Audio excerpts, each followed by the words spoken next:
Hello, wonderful listeners, and welcome. Have you ever wondered about the quiet journeys that bring us news, laughter, and connection every single day?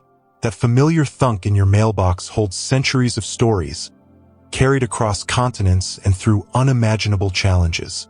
Tonight, we're not just telling a story. We're embarking on a timeless voyage through the very heart of American communication, following the gentle footsteps of mail carriers and the whispering stamps of history.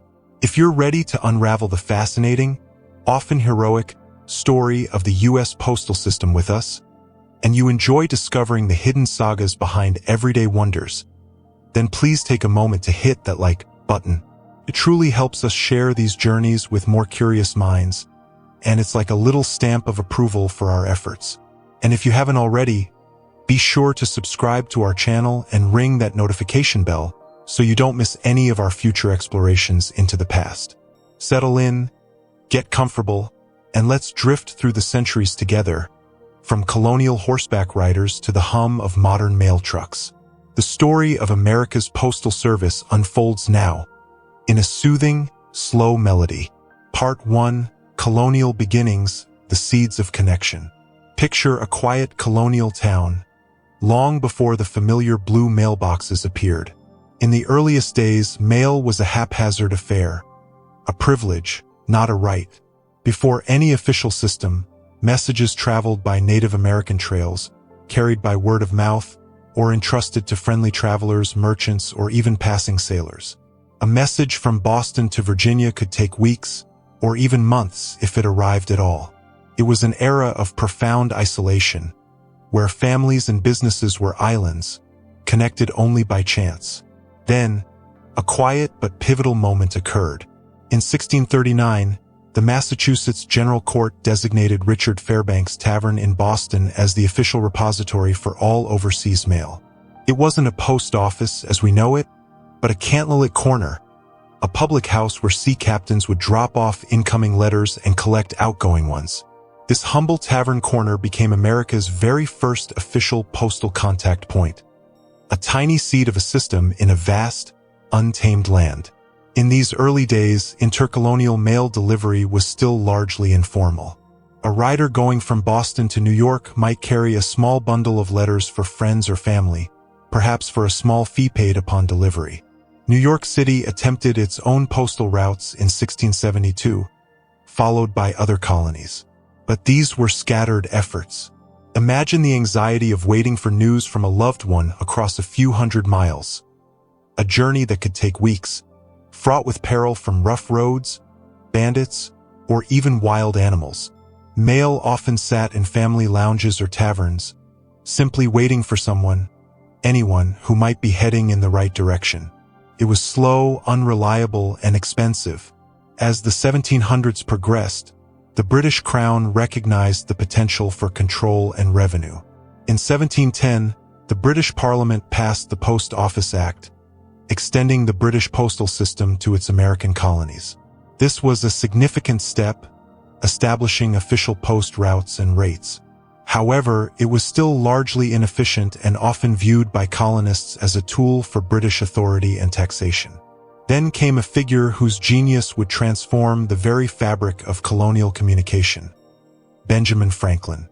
In 1753, Franklin, already a renowned printer, newspaper publisher, and civic leader from Philadelphia, was appointed Joint Deputy Postmaster General for the colonies alongside William Hunter.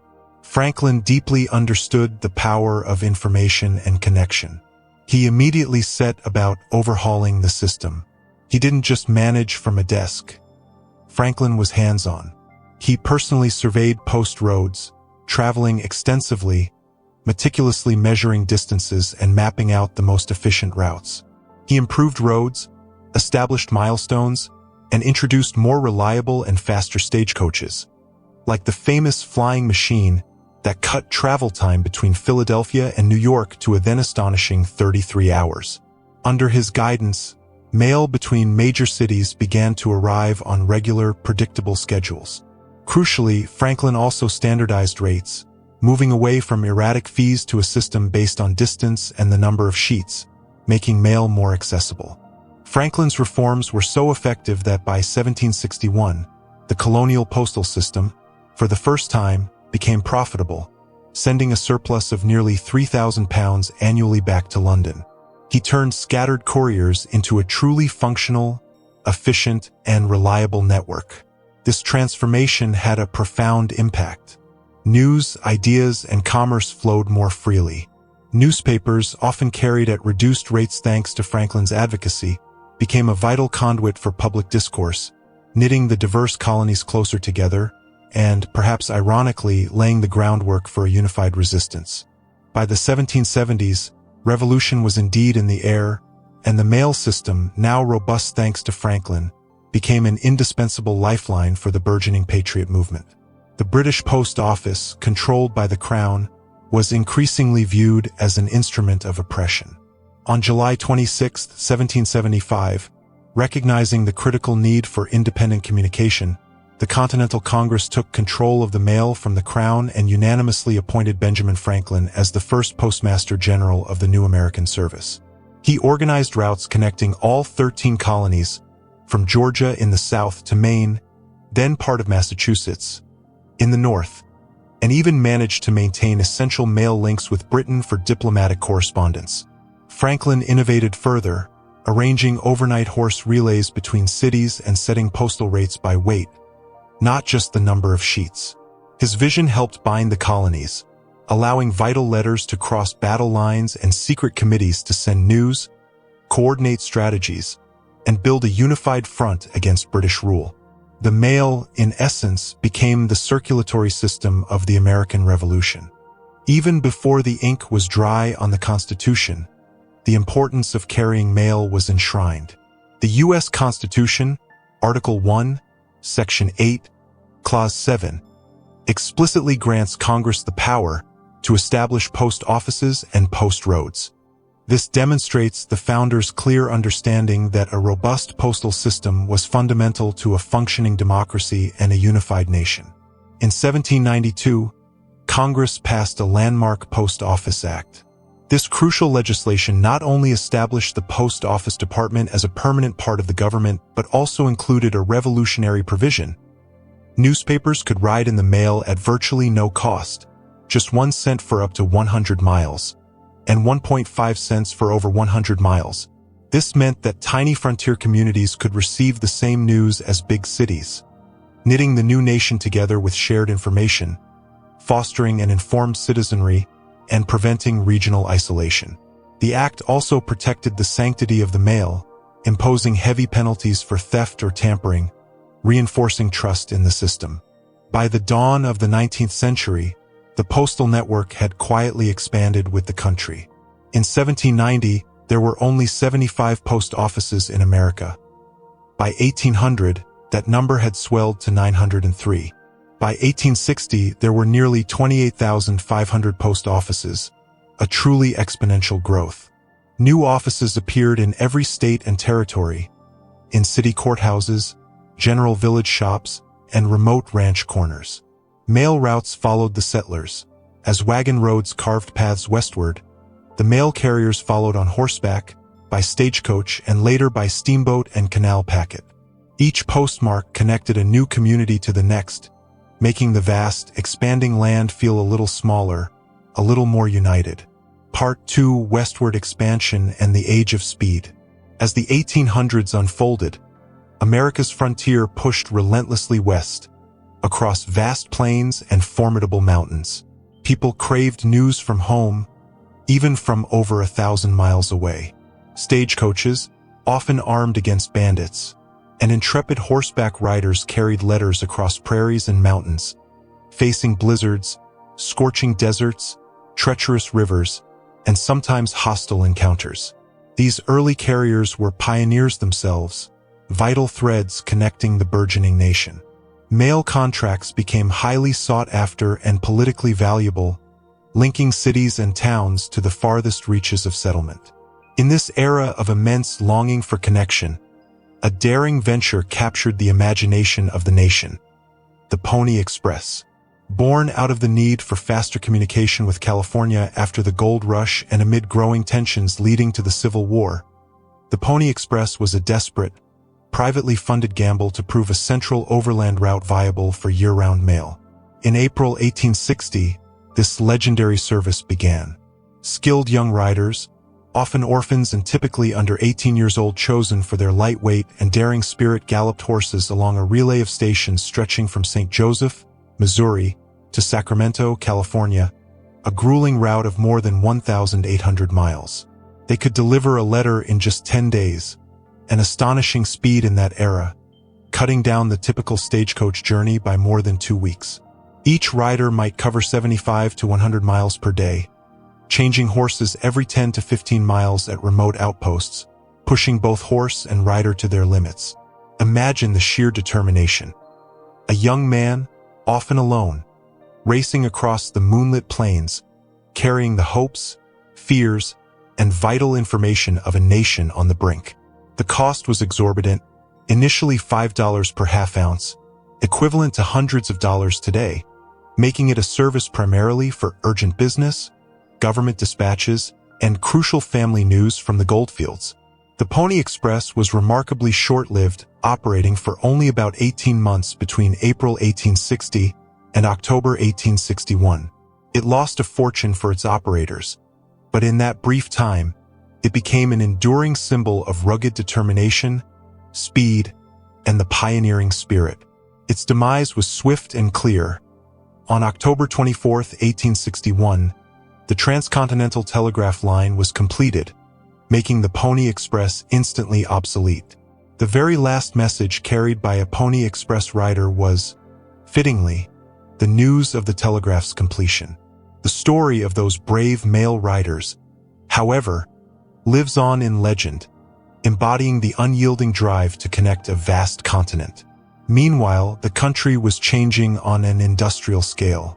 The Civil War, 1861 to 1865, dramatically highlighted the importance of a fast, reliable postal service for both military and civilian morale. The Union Postmaster General Montgomery Blair, a brilliant administrator, poured resources into the Northern mail system. He suspended service to the Confederate States, but within the Union, he spearheaded crucial innovations. Blair launched the first railway post offices, RPOs, in 1864. These were specially designed cars on moving trains where clerks sorted mail en route. Instead of mail sitting in post offices waiting to be manually sorted and then loaded onto another train, it was continuously processed as the train sped across the country. This revolutionary system dramatically cut delivery times, often by days, becoming the backbone of mail delivery for the next century. Imagine clerks working amidst the rumble and sway of a speeding train, hand-sorting thousands of letters and packages. This also paved the way for the fast mail trains, dedicated express services that prioritized mail delivery. Another significant, often overlooked, impact of the Civil War on the Postal Service was its unprecedented hiring practices. The enormous demands of wartime, coupled with labor shortages, led the Post Office Department to become one of the largest federal employers of both women and African Americans in significant numbers for the first time. Women were hired as clerks to replace men who had gone to war, and African Americans, both freedmen and those who had escaped slavery, found opportunities as mail handlers and clerks, particularly in northern cities. This represented a quiet but profound shift towards greater diversity within the federal workforce during a period of immense social upheaval and racial segregation. Back on the open plains and in remote territories, life at the post was still adventurous. In the icy winters of Alaska, long after the Pony Express, dog sleds pulled mail across snowbound trails well into the early 1900s, with teams covering up to 60 miles a day in extreme conditions. Imagine huskies, their breath steaming in the frigid air, skirting frozen rivers with mail bags on their backs, ensuring vital connections for remote communities. In the arid landscapes of Arizona and New Mexico, desert riders and stagecoaches continued to carry letters under the scorching sun, helping settlers feel connected to far-off farms and cities, proving that mail would find a way, no matter the obstacle. By the end of the 19th century, almost every community east of the Rockies had some access to mail, but it still required a trip to the post office. This burden fell heavily on rural farmers, who might live miles from the nearest town. This changed dramatically in 1896 with the launch of Rural Free Delivery, RFD. Instead of villagers hauling their mail to the post office, carriers would bring the mailboxes to them. The first experimental RFD routes began on October 1, 1896, in Charlestown, West Virginia, serving a distance of 43 miles and reaching 360 customers. It was an instant success. Within a year, 44 routes were operating in 29 states. RFD became permanent in 1902, and its expansion was swift and transformative. By 1910, there were over 40,000 RFD routes serving more than 19 million people, nearly a quarter of the U.S. population. This single change quite literally brought the world to every farmhouse and ranch. Families who lived miles from a town received daily newspapers, magazines, and letters right at their gates, a university for isolated farmers. As one congressman famously said, bridging the information gap between urban and rural America, fostering literacy, and helping to break down the isolation of rural life. RFD also sparked the Good Roads movement, as improved roads were essential for carriers to reliably reach every home. Part 3. Innovations of the early 20th century, New Horizons. As America entered the 20th century, the Postal Service continued to innovate, adapting to an industrialized and consumer-driven society. One of the most significant changes arrived on New Year's Day, 1913, with the introduction of parcel post. For the first time, people could mail packages weighing up to 11 pounds, a limit that quickly expanded to 50 pounds in 1918 and 70 pounds in 1931. At affordable, standardized rates, this wasn't just a minor service addition. It was an economic revolution. Overnight, a new world of mail-order business opened up. Previously, package delivery was expensive and dominated by private express companies. Now, rural customers who had limited access to large stores could buy everything imaginable from catalogs and have it delivered directly to their door by their mail carrier. Famous mail-order companies like Montgomery Ward, whose 1876 catalog was 152 pages, selling everything from fabric to steam engines, and Sears, Roebuck and Company saw their sales soar. The convenience of home delivery via post revolutionized everyday life for millions. Farmers could order new tools, city dwellers could receive fresh produce, and for a brief, amusing period, people even mailed live chicks and bees, and controversially, even children, usually sent as parcels to relatives for safety and cost, a practice quickly outlawed. Just a year after parcel post began, Americans mailed an astonishing 300 million packages in just 6 months, demonstrating the immediate and massive demand. It spurred manufacturing, expanded markets, and truly connected producers with consumers across the entire nation. High above the ground, the post office also took wing. In 1918, the Postal Service introduced Airmail. Initially, it relied on daring Army pilots and their rudimentary planes, flying often with open cockpits and primitive navigation. The first scheduled airmail service began on May 15, 1918, between Washington, D.C., Philadelphia, and New York City. The early days were incredibly dangerous. Many brave pilots lost their lives navigating treacherous weather and unreliable aircraft. But the Post Office Department was tenacious. By 1920, it ran its own routes, stretching from New York to San Francisco, demonstrating remarkable daring and foresight. Letters that once took over a week by train could now be flown across the country in just a couple of days. Early airmail planes cut more than 20 hours off coast-to-coast delivery. By 1924, airmail routes ran day and night, guided by lighted beacons and radio technology, cutting 2 whole days from transcontinental transit time. Crucially, the Post Office Department essentially created America's commercial aviation industry. They built the first airfields, developed critical navigation techniques, and trained many of the pilots who would go on to found and fly for major airlines like United and American. While Airmail service was eventually folded into standard first-class mail in 1975, its legacy remains. The postal network had pioneered long-distance flight, laying the essential groundwork for modern aviation. Through all these sweeping changes, from horseback to propeller planes, the little mailbox remained a constant companion, a symbol of anticipation and connection. Children saved pennies to buy postage stamps, marveling at the tiny works of art.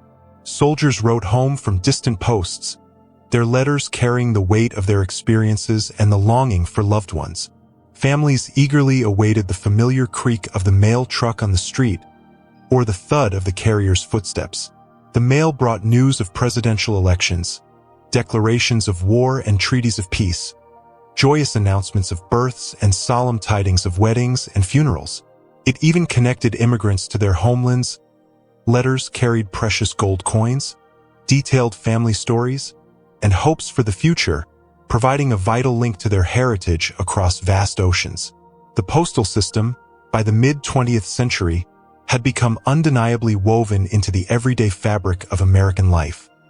A reliable friend at each and every door. Part 4: World War II and the birth of the modern USPS. During World War II, 1941 to 1945, mail again proved its immense power and vital importance. Long before emails or satellite phones, letters were the ultimate lifeline for soldiers overseas, combating loneliness and providing an emotional anchor to home. The sheer volume of mail to and from servicemen and women was unprecedented. To manage this and conserve precious cargo space on ships needed for war materials, the armed forces and the post office created a remarkable innovation: V-mail, Victory Mail. V-mail letters were written on special pre-printed forms. These forms were then photographed and reduced to tiny rolls of microfilm. These microfilm rolls, which could hold thousands of letters on a single roll, were then shipped overseas, saving approximately 98% of cargo space. Once near the front lines, the film rolls were printed back onto small sheets of paper and delivered to the soldiers. Between 1942 and 1945, over 1 billion V-mail letters were processed, each one carrying a bit of home to a distant battlefield. A tangible link of love, support, and normalcy amidst the chaos of war. Families wrote on patriotic stationery, and postal clerks raced against time, often working around the clock to ensure every letter arrived as swiftly as possible. The profound psychological power of mail in wartime cannot be overstated. As a 1942 report noted, letters strengthen fortitude, enliven patriotism, and make loneliness endurable for those fighting far from home. Imagine a young soldier standing at dawn on a muddy field, tearing open a V-mail letter, its small size belying the quiet warmth of his family's love thousands of miles away. A powerful antidote to the horrors of war. Back home, families held their breath on mail call days, enduring agonizing waits for precious letters, hoping for news of distant loved ones, desperate for reassurance. By 1945, Americans had mailed an astonishing 37.9 billion pieces of mail and hundreds of millions of parcels, a peak volume directly spurred by the war effort. After World War II, mail volume continued to surge with the post-war economic boom, nearly doubling again to 62 billion pieces by 1960. Americans mailed everything: V-mail letters, countless care packages to returning soldiers, and war bonds ordered by mail. But this boom came with a cost. The old post office department, still a cabinet-level government department, struggled to keep pace. Bigger post offices, more workers, and new infrastructure were desperately needed, leading to growing annual deficits. To fix this, a major reorganization was needed. In 1970, after years of study and debate, Congress passed the landmark Postal Reorganization Act. This transformative legislation converted the old post office department into the modern United States Postal Service, USPS, a semi-independent, self-sustaining corporation that would no longer rely on direct tax dollars from the U.S. Treasury. The goal was to allow the USPS to operate more like a business, with greater flexibility to raise revenue, invest in automation, and adapt to changing demands, free from direct political interference in day-to-day operations.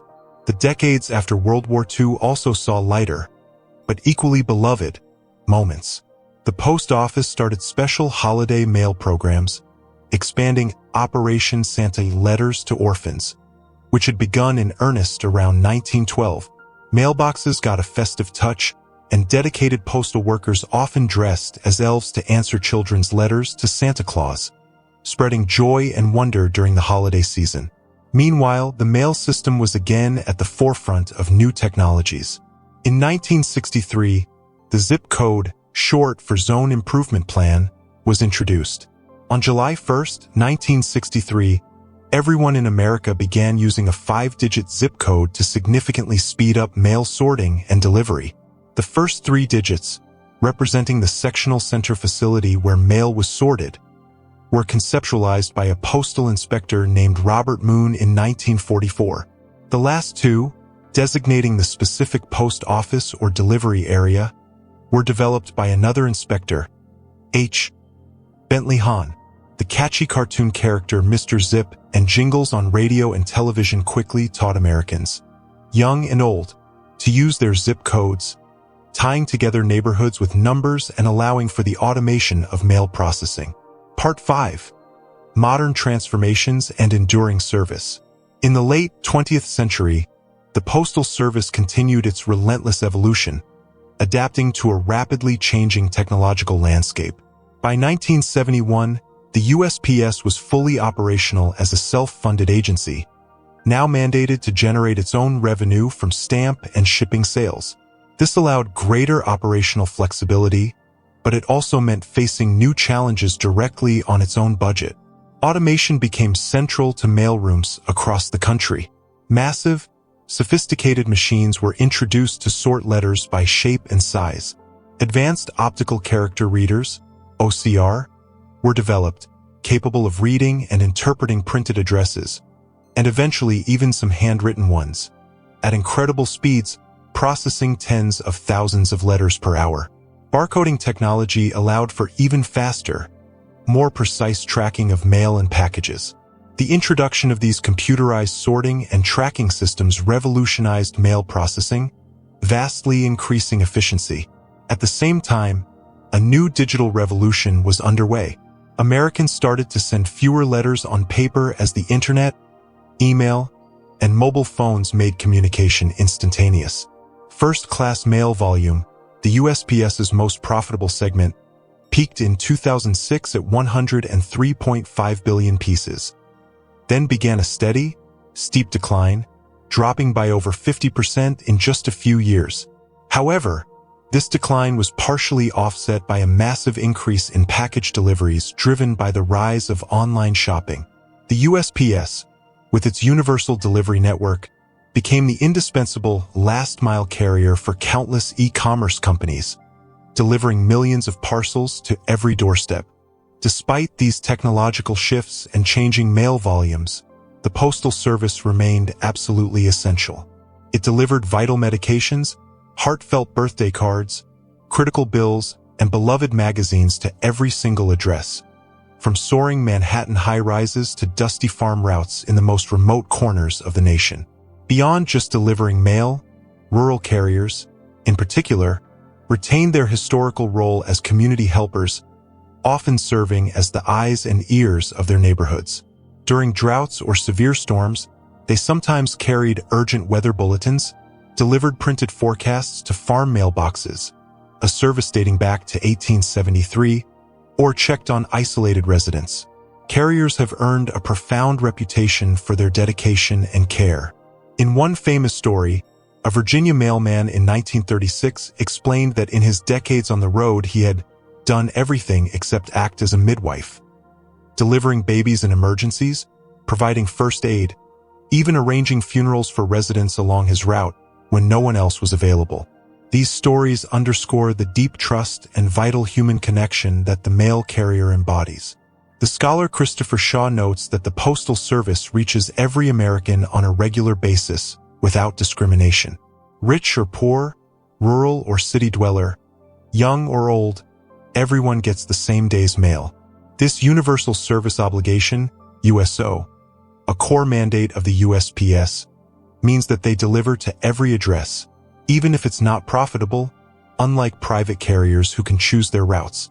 In this fundamental way, the postal system quietly but powerfully binds the nation, assuring each of us we are connected, fostering a sense of national unity and equal access to information and goods. Part 6: Modern Challenges and the Postal Service Today. In the 21st century, the Postal Service faces a new array of complex challenges. The undeniable boom of the internet and email has cut deeply into first-class mail revenue, forcing the USPS to constantly adapt. Yet, at the same time, the explosion of online shopping has caused package deliveries to climb to unprecedented levels, reaching over 7.3 billion pieces in fiscal year 2023. The USPS has continued to invest in advanced sorting machines, self-service kiosks, and digital tracking systems, desperately trying to speed up processing and remain competitive. One of the most critical roles the USPS has shouldered in recent years is the delivery of election mail. Americans mailed record numbers of ballots during recent elections, especially in the unique circumstances of the pandemic. For the 2020 election, the USPS delivered at least 135 million ballots across the country, achieving nearly 100% on-time delivery within 7 days. As promised, a monumental logistical undertaking under immense public scrutiny. In the 2022 midterms, it delivered over 99 million ballots during early voting. Postal workers in 2020, often working on Sundays and adding extra trips, went above and beyond to ensure ballots and crucial government checks reached voters and banks, demonstrating their unwavering dedication to civic duty. The Postal Service has also proved vital during other national crises. During the COVID-19 pandemic, 2020 to 2022, isolated Americans depended on mail more than ever. Their letterboxes became lifelines for receiving stimulus checks, critical medical supplies, home testing kits, and essential government information. Prescriptions for elderly patients often came through the letterbox. A senior citizen's medicine might arrive by parcel post, delivered by carriers who became one of the few regular points of contact for many isolated individuals, true essential workers in a time of crisis. Yet, despite this incredible dedication, the USPS finds itself under immense financial pressure. A key factor is the Postal Accountability and Enhancement Act, PAEA, of 2006, a unique congressional mandate that required the service to pre-fund decades of future retiree health benefits, a burden no other government agency or private corporation faces. This requirement created a staggering financial liability of tens of billions of dollars, estimated over $70 billion in unfunded liabilities by 2020. Combined with the ongoing decline in first-class mail volume, this has led to annual deficits that often reach several billion dollars. Debates around funding, service standards, and mail speed occasionally make headlines, but even critics widely acknowledge that when Americans needed the mail for elections, emergencies, or simply daily life, the Postal Service delivered on its promise, often defying the odds. Throughout all these eras, the core mission has endured: deliver the mail, come rain or shine.